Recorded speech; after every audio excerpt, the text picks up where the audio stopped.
Well, welcome everyone, and thanks for joining us today for our Lean Focus webinar series. Today's webinar will be covering the topic of ensuring commercial success with product launch readiness. My name is April Lee, and I'm the Managing Director of Lean Focus. Our presenter for today is our VP of Innovation, George Ellis, who has extensive background in commercial launch processes.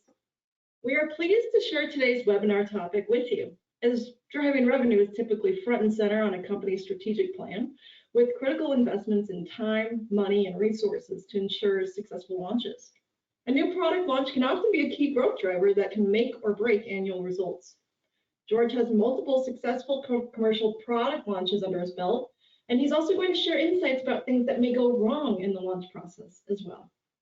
So with that, on the next slide, before we begin, it's just going to be a reminder that today's presentation is the proprietary information of Lean Focus and should not be used, disclosed, or reproduced without the consent of Lean Focus. Titled in and to this presentation and all information contained herein remains at all times in Lean Focus LLC. So with the next slide, I'm just going to go over some quick webinar logistics. You are in listen-only mode. There are PDF handouts made available in the control panel to support this topic, so you can go ahead and download those at any time. A question and answer segment will be held at the end. So please go ahead and type any questions you may have into the chat function for our presenter to answer. And a recording of this webinar will be emailed to you about 1 day later after we close out, and you may check your spam folder if you don't see it. So with the next slide, I just want to tell you a little bit about who we are at Lean Focus. We help our clients transform their cultures into high-performance cultures by helping train, coach, and sustain results using our proprietary Lean Focus business system tools and processes. We focus on developing and placing driven leaders, either through our training practices or our executive talent solutions services. And we specialize in recruiting and placing top Lean talent. We stress that change management through culture sustainment is really integral in developing a continuous improvement mindset and ways of working. And we apply our proven systems through both our implementation methodology as well as licensing materials for companies to be able to achieve their results in the long term. So on the next slide, I want to show you some Lean Focus practice areas, how we do this. We try to help drive lean growth and strategic improvements within your business based on your unique industry, challenge areas, product types, and organizational needs you may have. Our team comes from leadership backgrounds that help you navigate your strategy at a holistic, enterprise-wide perspective with the ability to drive down and teach associates how to implement and sustain those improvements on the front line. We specialize in culture transformation at all levels of the business, pulling from the expertise of our commercial growth and lean practitioners, MA&I senior leaders, and talent solutions professionals.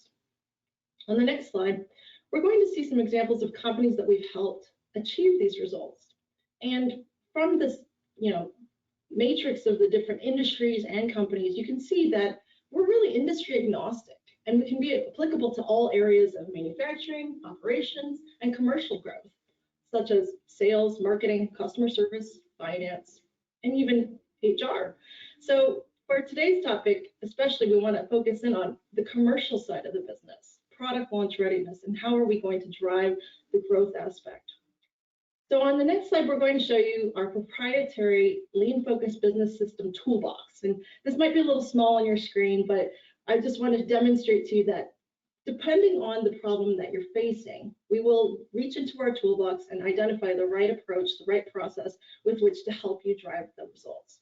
Using our tools, we have the capability to support specific areas of improvement for our clients, but can also help businesses build their own business systems based on the needs and help them hit the ground running immediately in implementing these tools, which for today's topic, you'll find that we're going to be driving under the growth system. So I'd like to go ahead and introduce our presenter for today. On the next slide is his bio. His name's George Ellis. So I'm going to go ahead and turn this over to George. So thanks a lot, April. And thanks everybody for joining. Great to be talking to you again. Yeah, this is my bio. The main thing to point out is just that I spent most of my time in R&D, and then I moved to the Business System Office in one of my positions, and just fell in love with it. And so that's how I moved from about 30 years in R&D to over to working at Lean Focus. I think what happened was I fell in love with the idea of continuous improvement, the principles behind it from Taiichi Ono, and back in the Toyota production days, and that's fascinating to me. But then also the people who moved it into R&D, like Eli Goldratt, Don Reinertz, and some of the the people in the 90s that were able to apply those factory principles into innovation so well. So I really love it. I get to do this work every day, so I feel very fortunate. You might even wonder why is an R&D guy talking to you about commercial launch, and I want to actually start there. This is before we get into the things we're going to talk about, but I want to tell you why am I concerned about that as an R&D person, because a lot of times the R&D people will launch a product and they'll think, well, now I'm done, I'm gonna go start doing the new one. But when products are launched, they run into all kinds of problems. And the way I looked at it was, if my product isn't successful as a launch, the design might be great, but we haven't really provided much value to the market, because if people aren't buying it, they're not using it. And so a great product that doesn't launch well isn't bringing value. And ultimately, as an engineer, as an engineering manager, my goal is to be able to bring value to customers. And so a good launch is a critical part of that. So we'll talk about defining some launch problems. We'll go into the systems problems and root causes, separate categorization that I think is always valuable. A few minutes on value and waste, and then we'll get into the real meat of the day, which is talking about what is launch readiness. What do we mean by that?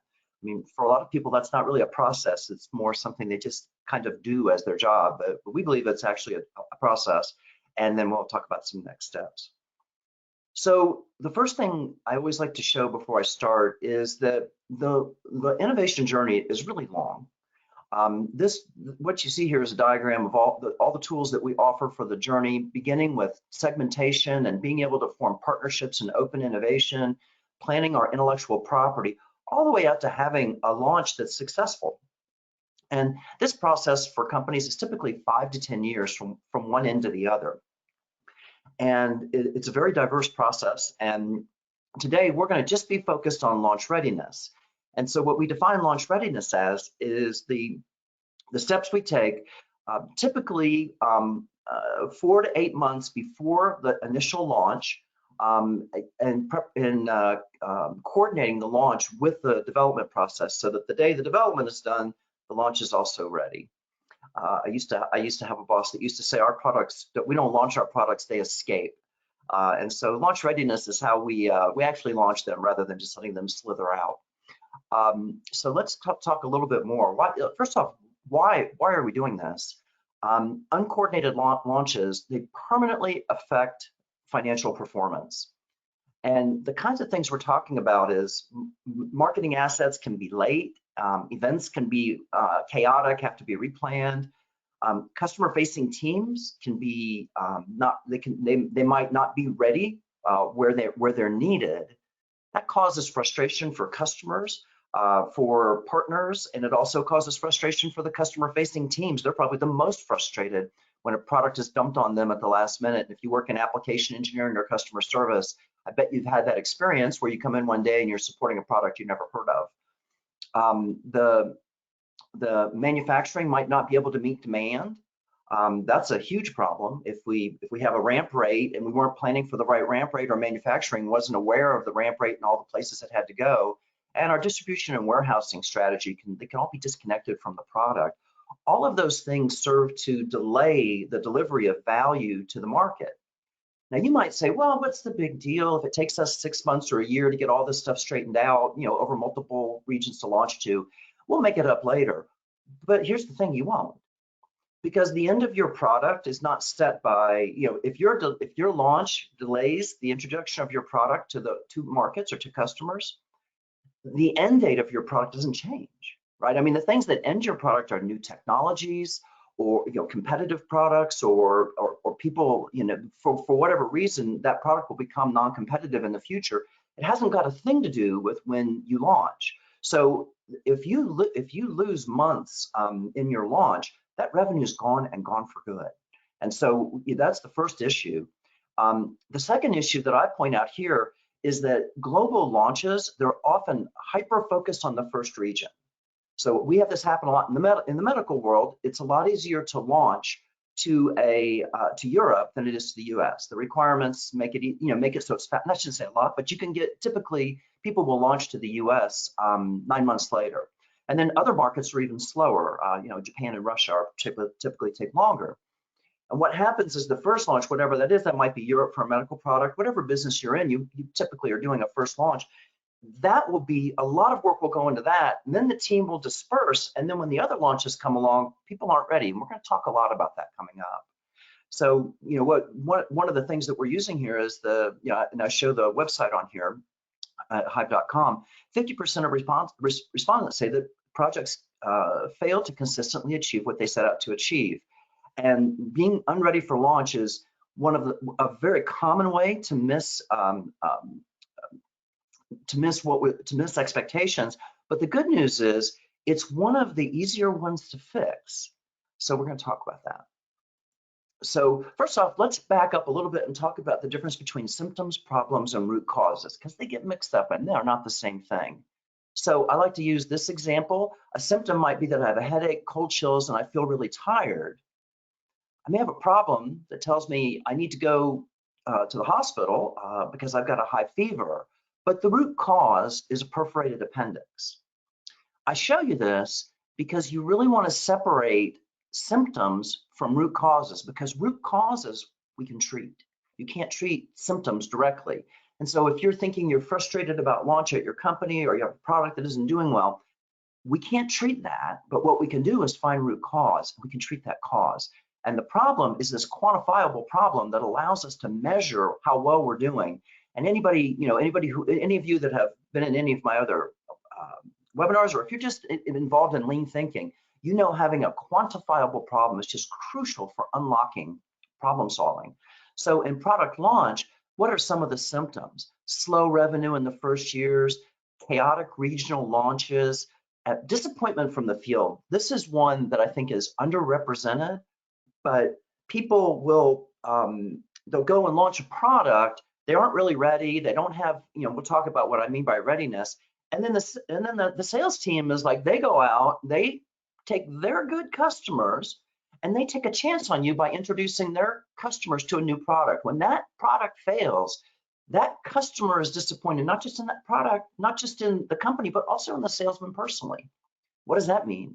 That means the next time you do a launch, people are going to take more of a wait and see, like, let's not have happen what happened last time.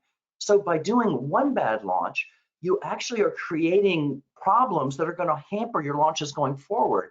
And this is one I've seen time and again where a lot of salesmen just have a rule. I'm not going to touch it until it's 6 months old. Well, what does that do? That just takes away so much of the benefit of the product you're bringing. So that disappointment from the field, that's really an important one that I think gets overlooked. What's the quantifiable problem? The financial performance of the product. One of the ones we use at Lean Focus, we measure what we call revenue attainment. When we started this project and we put the money up and the people up and we said we're going to take, whatever it was, 12 or 18 or 24 months to do this project, how much did we think we were going to make? Revenue attainment is when we actually launched it, how much did we make in the first year, 2 years, 3 years?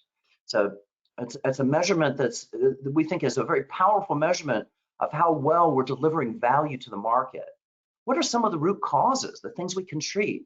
Well, we can have commercial assets that are late, so brochures or web pages that might not be ready. We can have a production ramp. This happens a lot. Manufacturing isn't ready. Maybe they're not ready in every region. They're ready in the first region, but they didn't plan other regions. Maybe they're not ready at all because they didn't understand how many we were going to be selling, so they didn't really plan for it. Maybe they're taking that wait and see approach. Hey, last launch, I went and set up a sell. I ordered a bunch of inventory. Now I'm getting hit with, bad metrics.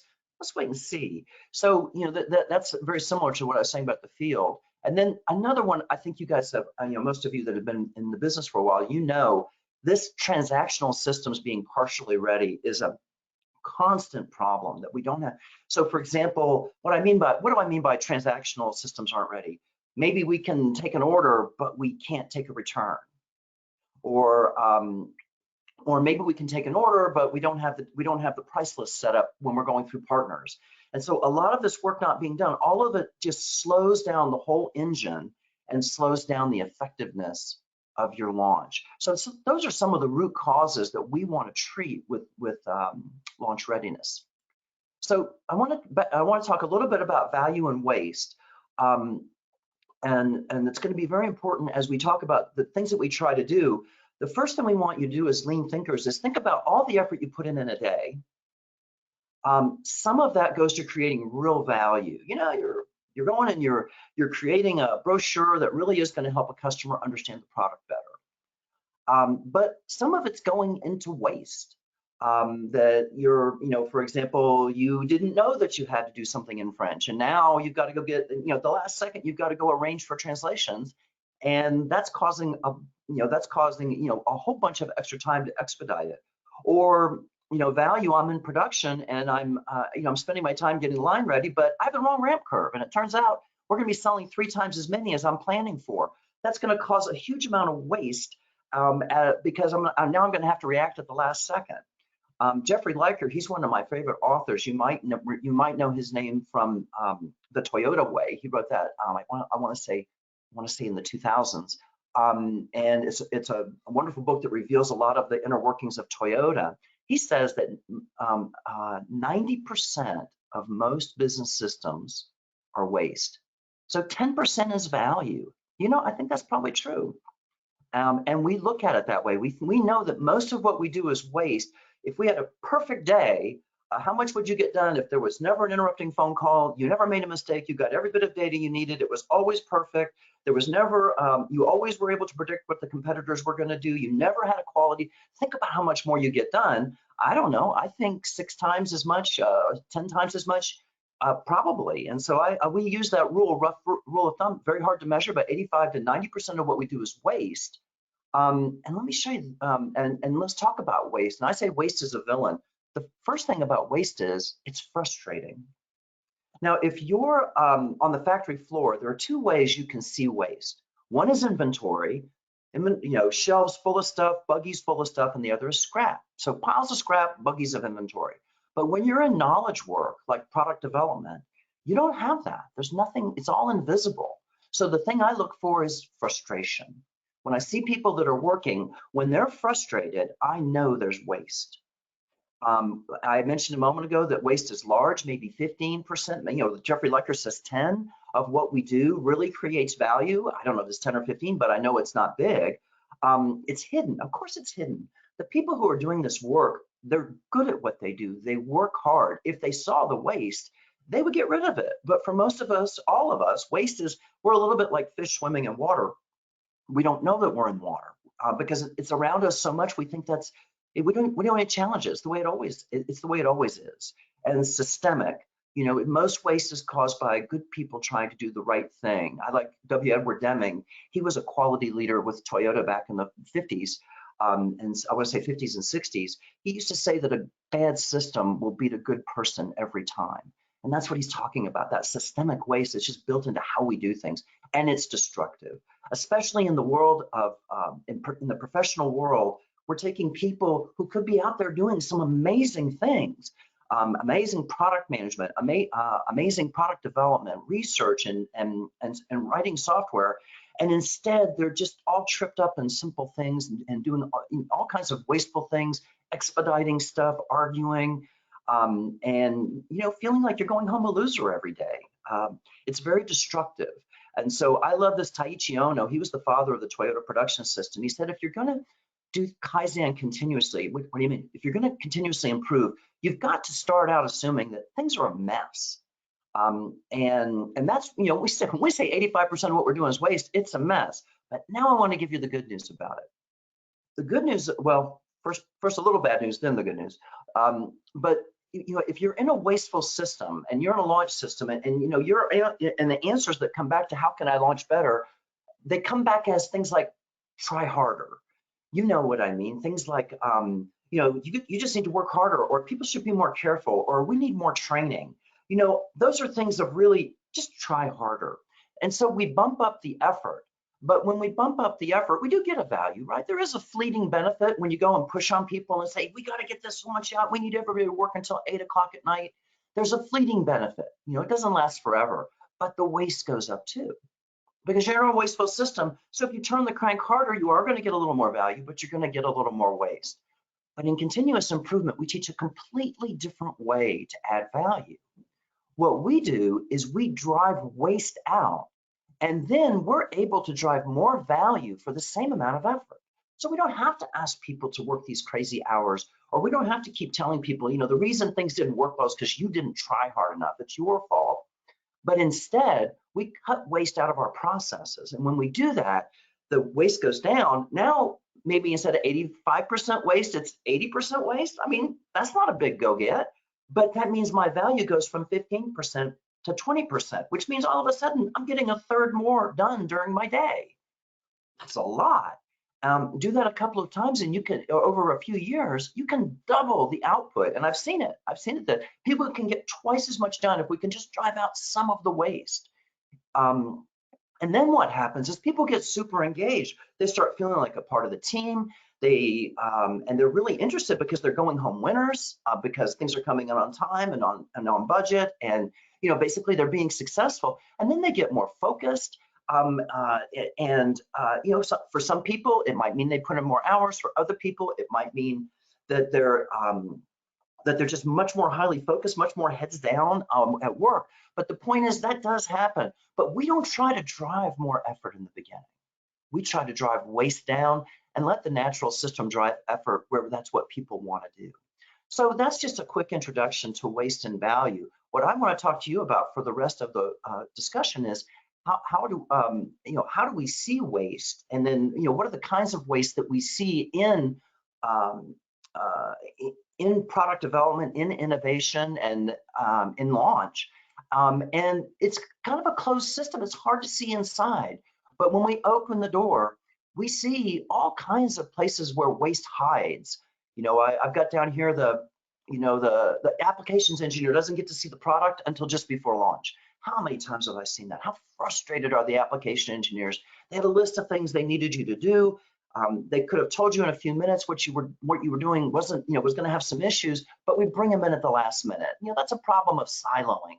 We work in R&D and we bring in application engineering at the last second. Or we don't even have a plan for our assets, and now we're going to go try to build, the website and the e-commerce, and we don't have the people, and it takes time to arrange that. All of the extra meetings that come, stuff is late, so now we got to have meetings, which takes away even more time. These are the kinds of waste that we see in innovation, and these are the kinds of waste that we at Lean Focus try to eliminate from everywhere in the innovation journey. Today we'll talk about launch readiness, but this waste is, it's commonplace. And so let's move on to talk about now what is launch readiness and how can we take some waste out of this process. Well, we look at launch readiness in 5 dimensions, okay?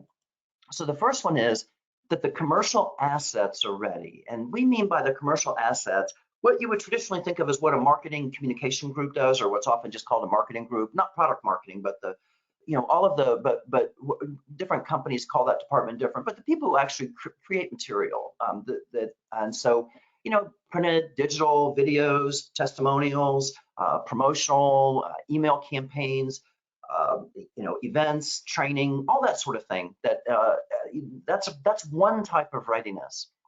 A second type of readiness is the supporting functions, the customer-facing functions are ready. So, we have the sales, customer service, the tech docs, the applications engineering I've already mentioned, regulatory, all of the people who are supporting, most of those folks are customer facing, but they're necessary for a successful launch. All of those people are ready.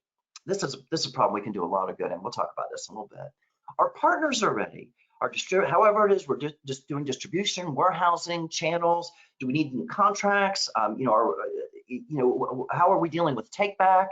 A lot of times we have a product we've sold. Maybe a doctor's bought a whole bunch of a certain piece, and we need to take some of that back. They can have the new one. All of that sort of and how we do take back with the channel. All of that has to be understood and ready. Transactions ready. I talked about this a little bit. You know, is the price list ready? Do we have our standard lead times? Is the material resource plan, is the Oracle or SAP, is the MRP system ready? Are we doing e-commerce? Is the e-commerce system ready and the sites that where we're launching? Are we ready to repair, install, all of this? Are we able to do transactions on that? Maybe I can order the part, but when I call somebody to order a repair, it's not there. That's what I mean by transaction readiness. And then finally, do we have the training and education ready? You know, do we have especially in the medical field, it's a huge issue. Do you have or do you have training and education ready for the doctors or the medical professionals that need to use it? But even outside the medical field, you know, are we ready to show customers how to use it? Are they going to come to our site? Are we going to do it virtually? Are we going to send someone to their site? Is all that ready? So those are the 5 dimensions that we have of launch readiness. And I'm sure there are a few things that sit on the I'm sure this doesn't cover 100% of every case, but this is a pretty broad set of readiness and how we measure launch readiness. And so what we do in the launch readiness tool is we divide these 5. We basically attack each one of these 5 to make sure we're ready. Now, what problem are we trying to solve? And for those of you who are product developers on the line, you may have developed an amazing new product.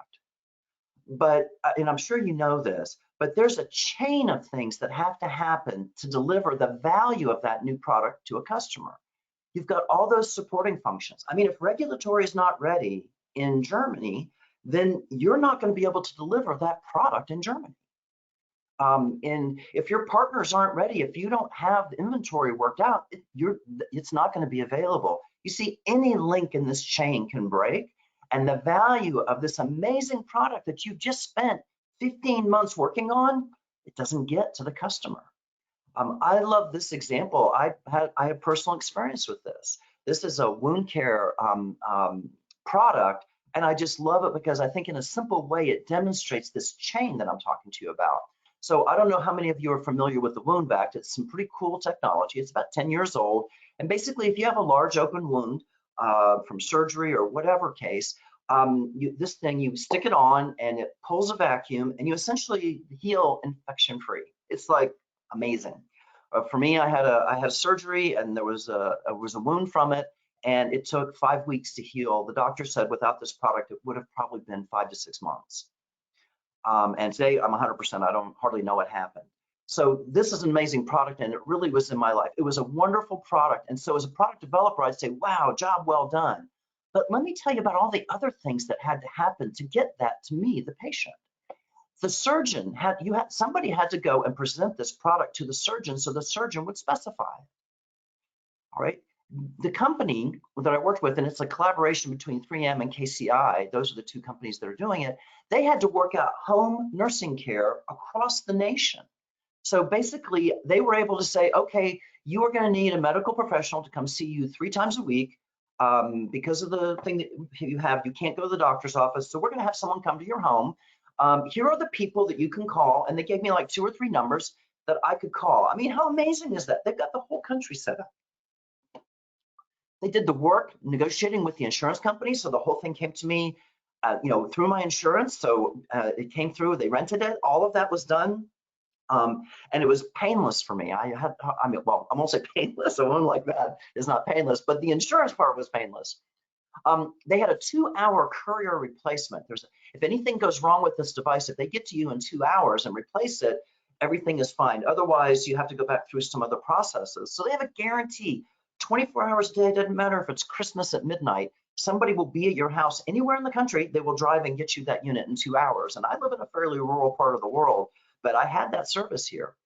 And then the other thing was they built Internet of Things monitoring. So one time I was having problems with the unit and I turned it off and I get a phone call. Hey, your unit just turned off. What's going on? And so they had built that. Think of that chain of care that I was the beneficiary of.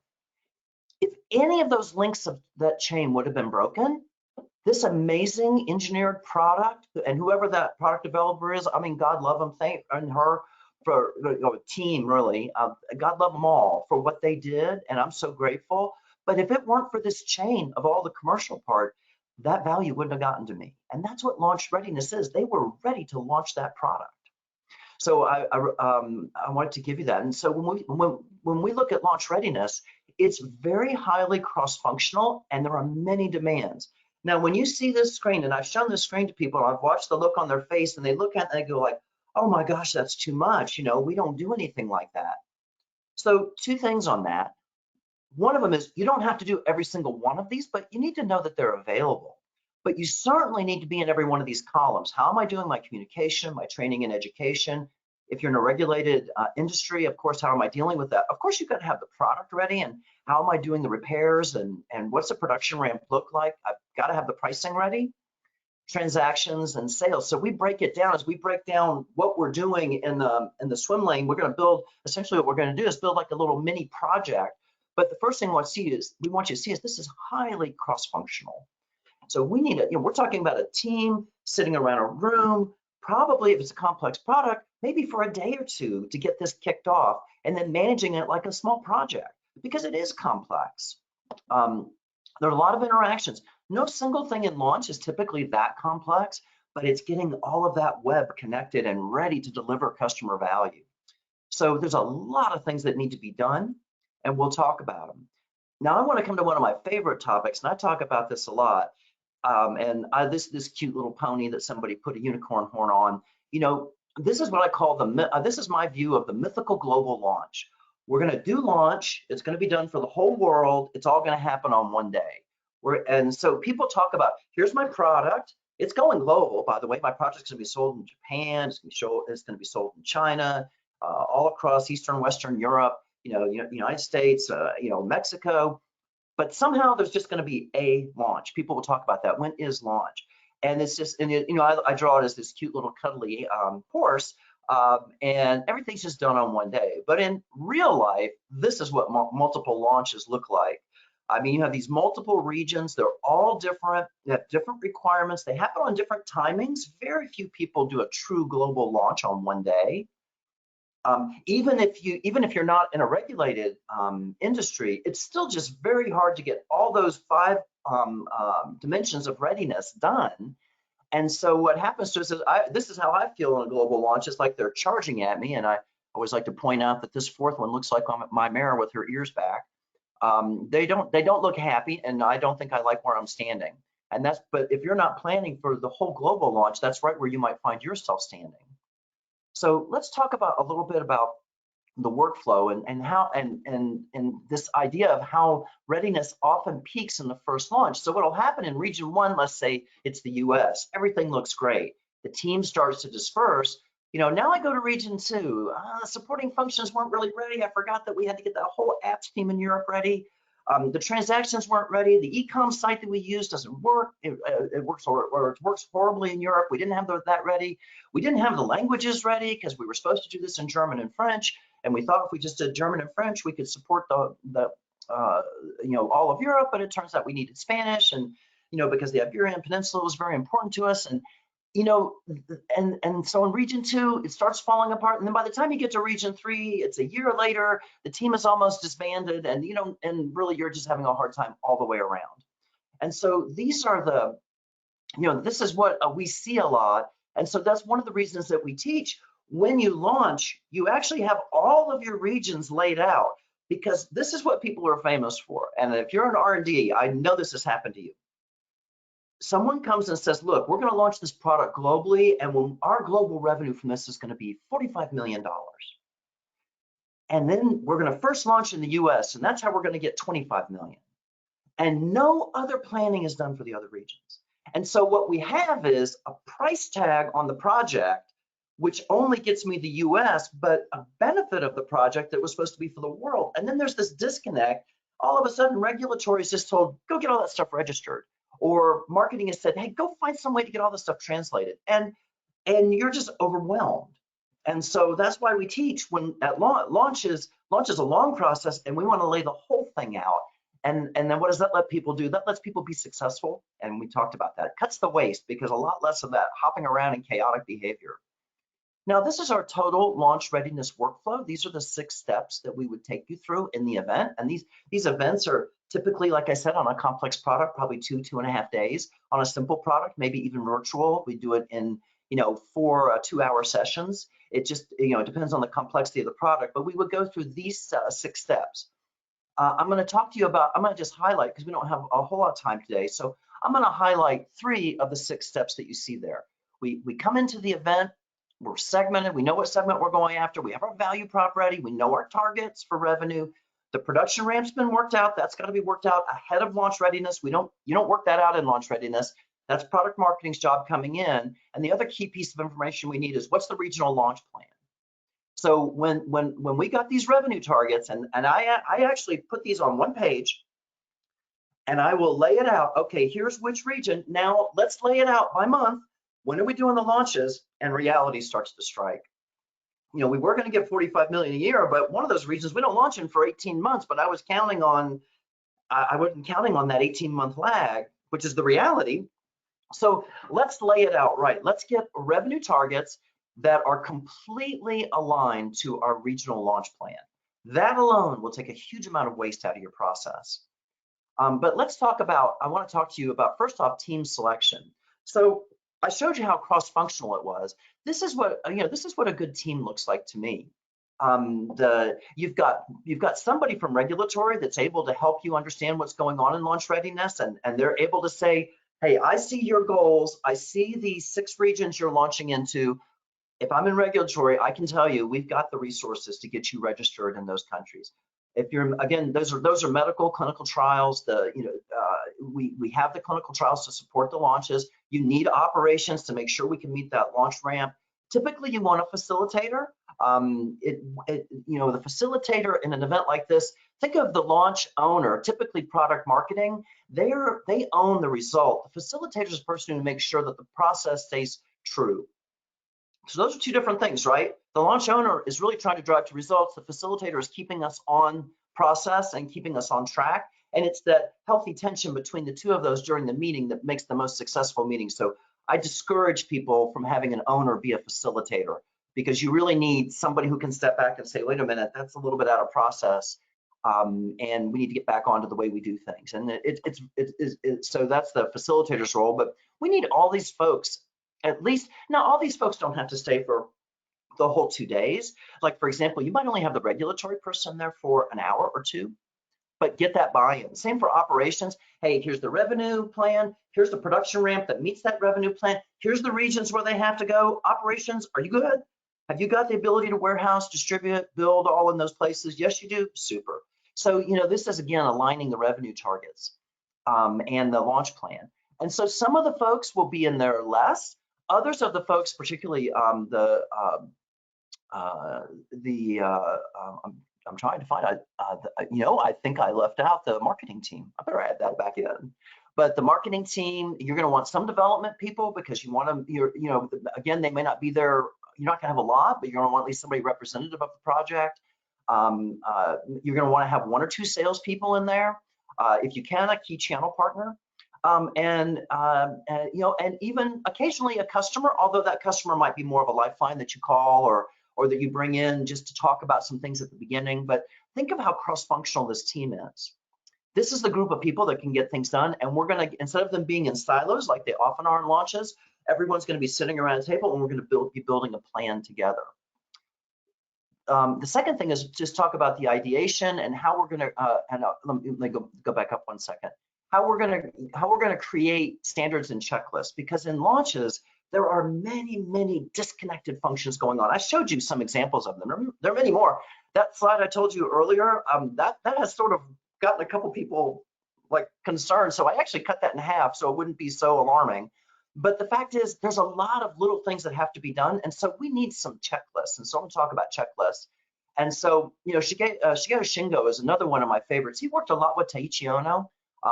He didn't work for Toyota. He was a consultant to Toyota, but he worked a lot at Toyota. And you might know him from the SMED event if you're familiar with that. He was the inventor of that in the 1970s to get Toyota from being able to change a model over in 2 weeks to 2 hours. Pretty incredible. Took a decade for him to do that. Amazing guy, like Ohno. But knowing that we're prone to forget things, we need checklists. Checklists just remind us. A lot of people will say, why do we need a checklist? I'm a professional. But surgery, there's checklists. I'll talk about that in just a second. Flight, pilots have checklists. Checklists improve how people perform. This is a book, the Checklist Manifesto. This was, I want to say 2015, maybe 2012, something like that. Atul Gawande, he came out and was able to produce this little book, and you might have seen him on NPR. He was on NPR a few times, but he talked about the power of a checklist. This one knocked me over, this last one. When you have a simple checklist before surgery, deaths fell by 47%. I mean, it's just phenomenal. And one of the dynamics of the checklist, it's not what you think. It was just having the nurse and the surgeon, who might not know each other at all, just talking a little bit makes that nurse much more likely to say, "Doctor, I don't think that's what you mean to do right now." So, and that's the same thing in the pilot's cabin. Just the checklist, just part of it is just getting people talking so that people are more willing to step up and say, "I don't think that's quite right." And so that was, but the power of a checklist here, I mean, if that doesn't drop your jaw, I don't know what would, because I mean, what is more complex than surgery? I don't know. And yet a simple checklist made that difference. And so we will develop checklists for the different groups. And so a lot of the event is sending out the groups to go develop. I'm sorry, let me go back up a slide. A lot of the event is sending out the different groups to go do the checklist of things that they believe need to be done, and then coming together and saying, "Yeah, I think that's right." So when you walk out of this event, you know what your colleagues are doing. You know they're going to be there, and the things that you need to be done are going to be done. And then the last thing I want to touch on here, this will be my last major point, is visual project management. We encourage you to build a visual project management project.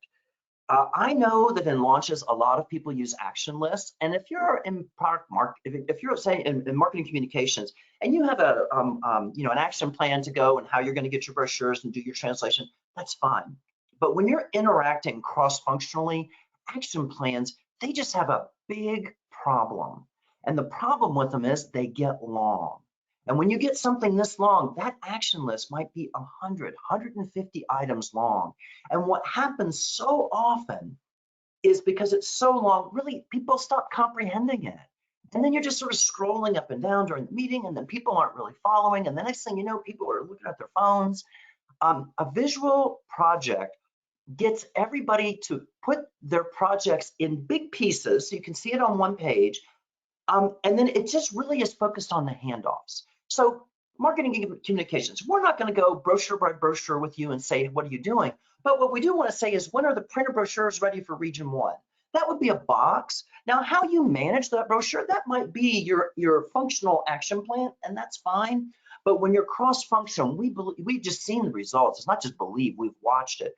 When you get a simple visual project management with the necessary weekly meetings, and then I don't have time to talk to you about this, but a very effective means of buffer management, and put a little buffer in and make sure we get there on time. This is really derived from Eli Goldratt and his fever chart and the critical chain. But the power of this is you're going to come in on time pretty much every time. It's very powerful, and so that's why we recommend a visual project. You can also put out those later launches. And so when you're doing a later launch, do the same thing so that you have these things resourced. They're not like a surprise that comes up 3 weeks before it's you're supposed to let this thing loose in France. So I just want to take a case study. So here's an example of a medical equipment manufacturer, and they had a lot of projects. They had about 30, I want to say it was about 30 products, and we took and they were just introducing launch readiness. Now, I want to be really clear here. We didn't cheat and just say, like, okay, everybody who did launch readiness perfectly, they're in one group, and everybody else is in the bad group. Not like that. It's a much lower bar. If any of those projects had any kind of formal launch readiness, whether it was done that well, anything, if you just tried and put some focus on it, we saw the revenue attained versus the original commitment climb from 40% to 80%. That's phenomenal. And the best of them were higher. I can tell you from personal experience, when we started implementing a more, just in another organization that I worked with, we were able to hit 100%, actually 102% of revenue attained over the original project. And launch readiness was a huge part of it. So, when we're talking about being launch ready or not having launch readiness, and I'm speaking to you R&D folks out there who are like, why am I worrying about this? Because your product's getting to twice as many people. You're creating twice as much value. And so you want to be part of that process. You want to watch it. You want to watch that project get launched right. And in another webinar coming up in a couple of months, we'll talk about launch control room. So launch readiness goes up until the first launch. Launch control room is our tool for after you've launched, how you manage it. So launch readiness sets up for the launch control room. And the launch control room is like, why didn't it happen like we thought? What's wrong with my product? And we have developers in there like, a quality problem, we've got to figure this out. And so launch readiness sets up that very active engagement, not huge amounts of time, but active engagement with the whole team to ensure product success. So that's our story there. So the last thing I want to touch on is I want to return back to our, we talked about the symptoms, problems, and causes. So when we do good launch readiness, instead of having commercial assets late, they're ready on time. Why do I say that? Is it magic? No, it's not magic. It's hard work, but there's a visual schedule. There's people committed. You're meeting weekly so you can see when you're coming off track. We all agree exactly what needs to be done 6 months, 8 months ahead. We're much more likely to have everything there on time. The second one is the customer-facing teams are ready.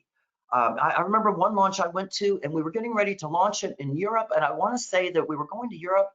It was less than 4 weeks, and the customer-facing team had never heard of it. It's so bad. We had to delay the launch, of course, because we didn't do launch readiness for that project. Production ramp, they meet the demand, we work it out so folks are ready, and the transactions are ready, and that's all the way out to e-com. And I think you guys are aware of this, as when you're doing printed material, we know what to do. It's mostly around translation. But when we start doing websites, then we get into, deploying a global websites, there's some technical complexity in it.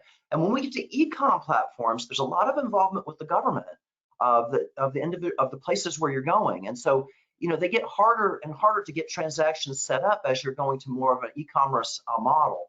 So we're ready though, because we understood that, because we went and did a checklist, and we know that, boy, if we want to go on an e-com platform in China, it's not something we can just, we can't just open up call AWS and open up a gateway for China. It's a big deal to get a platform open in China. So, but we're ready because we are very diligent and thought about it. And so, what's the result? Our financial performance meets or exceeds expectations. I told you my result, over a year of doing this was, one result was 102% revenue achievement. Lots of great companies don't hit 102%. I'm talking about over, I want to say 15 launch products, 102%. Some hit double, some didn't hit everything, but on average, we hit just a little bit over 100. And then what happens to our symptoms? Well, we get rapid growth out of the gate, so we're realizing the full value of the product. We get smooth regional launches without all that chaos, and we get engagement from the sales and support team. They're part of it. They're pulling with us. They're willing to present the product because they see what's there. They're not going to stand back and not offer the product. And I could give you some examples of that, but I'm running out of time. So what are some next steps? Let's say you've watched this webinar, you're interested. Well, one, you can download this one-pager, which gives you a little bit more insight on it. Now, this is for the most complex products, and it goes out to 5 days. But like I said, depending on the product, it can be anything from 1.5, all the way out to 4.5 days, depending on how much you want to change your process and how complex the product is. But we will right size it for you.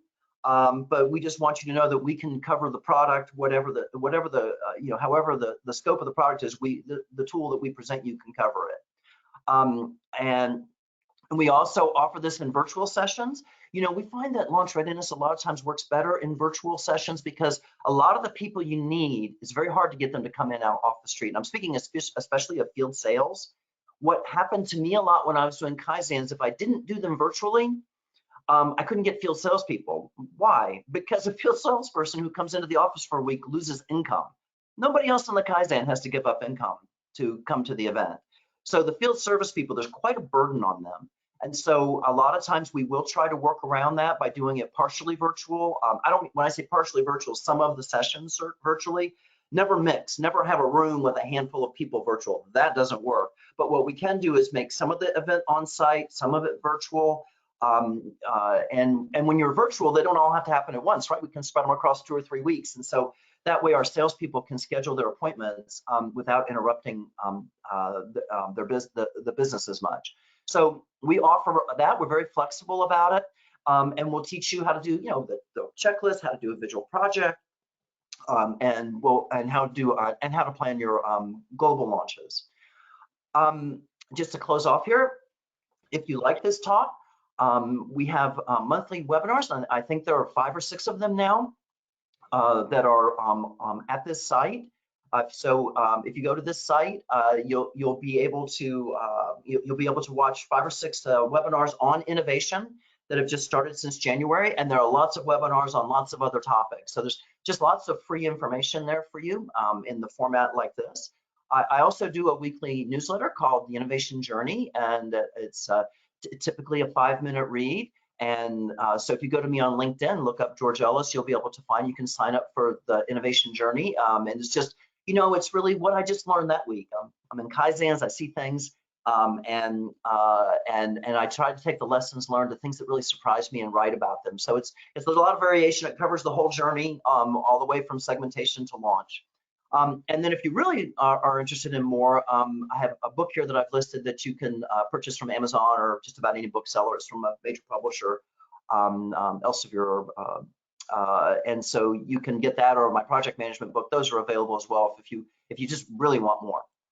And like I said, if you go to the site, there's all kinds of webinars on all kinds of topics from Lean Focus. We have many of my colleagues have taken time and put a lot of valuable information in many areas. And so my closing thought for you guys, I love this line from Eli Goldratt. I told you in the beginning, he's one of my favorites because he really brings lean thinking to project management and knowledge work. And when I'm in and I do this with him, sometimes I do this and it puts a smile on my face. I'll be in a meeting and people are arguing and I'm like, God, we're never gonna get there. And then I smile and start to count. 1, people are good. 2, every conflict can be removed. And I go through this list in my mind. It helps me a lot. So I hope I hope you like that quote. So with that, I left a few minutes in case you have any questions. I thank you so much for being able to join me, and would be glad to answer any questions you have. George, thank you so much. That was a great presentation as usual, and I picked up a lot. To our audience, if you have any questions, please feel free to go ahead and type them into the chat function, and we'll try to answer them in the available time left.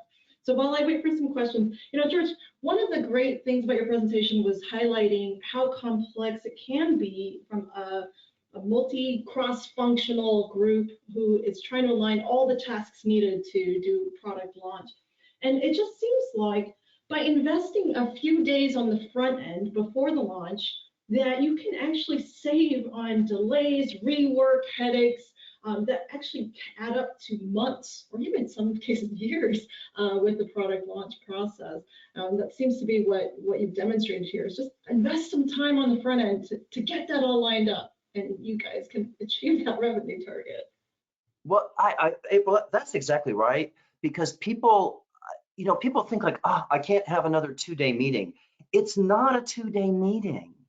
You're going and doing work, and you're working together. And instead of things that might take you 20 emails and 3 weeks to settle, you can settle them in 10 minutes. And then you're aligned, and you also are building a relationship, a team that's launching a product. So people think that, oh, I've got to go do yet another meeting. No. It's just what you said. You're going to go spend whatever it is, 10, 16, 20 hours in this meeting, but it's going to save you 50 hours of work later. Yeah, absolutely. So this first question, this person is asking, the launch process you described has a lot of steps in it that we don't use. How would this fit for us?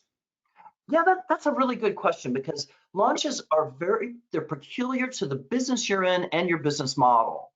So for example, if you're a company that does a lot of custom products, the way that you launch your new platform is going to be very different from someone who is doing direct, who is doing products that they offer direct to customers. The other thing is, if you're in a highly regulated industry, there's huge differences, and that'd be aviation, transportation, medical. Those are the ones that come to mind. There probably, I'm sure there are a few more will in a moment. But then there's the extra complexity of all the things you have to do to meet those regulatory requirements. And so there is a lot of variation. And that's why we want to get everybody together and look at all the things we might do. Like that page I showed you up earlier that had all those things in it. And like I said, I cut it down because there's more. But think of that as a menu. There's no need to choose everything off the menu. But what you want to do is have that whole team sitting around the table. So when one person says, well, we don't need e-commerce for this one, the product marketing guy can say, what are you talking about? We don't need e-commerce to the IT guy. This is critical for this product. And so that way you can be very deliberate and make these decisions as a team so they don't get reworked. So when I showed you that, and I want to see if I can pull that, it's way up here, so it might take me a minute to get to it. But it was right, it was, I think it was, where was it? I think it's just right above this. But when you're doing this, look at this as a menu so that, right there it is. And actually, like I said, this page is actually twice as big as this. But pick the ones deliberately and say, we're not doing that one. We're not doing repair. We're not doing any kind of on-site repairs. They have to send it in. Take that one out. We're not doing any kind of bundling, and gray out the ones you're not doing and have everybody on the team saying, yeah, that works for me. So the way you do it is, as a team, you right size the launch process for the product, for the industry, and for the company's business model. And it seems like having a third-party neutral facilitator to help the team navigate that process also takes away some of those conflicts you were talking about, where a team might be moving towards the direction that's more interesting to them or needed for their function, but not necessarily taking into account all the other functions. No, that's exactly right. Every person who has got to contribute at a Kaizen, they see the world through a different lens, and they don't realize it. So if the product marketing guy is leading the team, there's just going to be like an irresistible urge to focus on things that product marketing deals with, and it's just, there's nothing you can do about it. So there's nothing, you can't just say, oh, I have a bias, I'm going to stop. It's not possible because the bias is there. And that's why it's good to have a third party. It could be somebody from Lean Focus, it could be somebody who facilitates Kaizens at your organization, but you want someone who is outside the process to lead, because that's the only way to really make sure that you keep the balance. Yeah, great. Well, we have time for this last question. It's coming from Mike L. Mike asks, during product launch, how do you gain acceptance to functions that you don't have control over, such as to maintain that they submit a follow-up action list, think of a 2-week blitz that could roll up to the master schedule? So if I heard the question right, is like, how, if I'm doing a launch and there's a lot of functions in there and they don't report to me, how do I ensure that they deliver on the things they say? Did I get the question right? Yeah, I think so. Yeah, so for that one, that is a great question because it's a huge problem in launch, right? So I'm flipping my way back to this other visual project management slides. Bear with me. It's a huge problem in launch because launch is so cross-functional. People might be in other countries. They're certainly in other groups. And so, that's why we have a commitment at the beginning of launch readiness, and we sit around the table and we say, guys, these are the things that have to be done, and these are the people who are going to do them. And if you can't get that alignment back here at the beginning of the launch process, you pull the end on cord, you stop and you go back and you escalate and you say, we can't get the resources out of whatever group it is. They're not available, boss. What do we do? But if you don't, and you generally don't get that kind of pushback, but if you do, that's your option. But you take care of that problem back here when it's solvable, not way out here when you're 3 weeks before launch. And that's also this process that I'm showing you on screen. I know there's a lot here and I can't possibly go into it in the time that we have. It's a whole webinar in and of itself. Actually, I think it's the one I did 2 before. So there's a whole webinar on just this page. but you're meeting every week and you're seeing when people are going off track, and you're pulling the end on cord when the buffer gets burned too fast. So, you have a plan in the beginning, and then you have weekly meetings so that you're ensuring you stay on that plan, and you're escalating quickly as soon as you're off it. So Mike, that's a great question. And, I can say we've had a lot of success doing it this way. I'm not saying it's easy, but you definitely can be successful with it. Well, great, George. Thank you so much. We've reached our time, and another fantastic webinar from you. So I'd like to thank our audience for attending. And again, after we close this out, you'll get a recorded version of this sent to your inbox, and to just double check if you don't receive it, check your spam folders. But thank you so much for joining us. And if you're interested in more information, please go to leanfocus.com. Thanks, everyone. Thanks, everybody. I hope to hear from you. Bye-bye.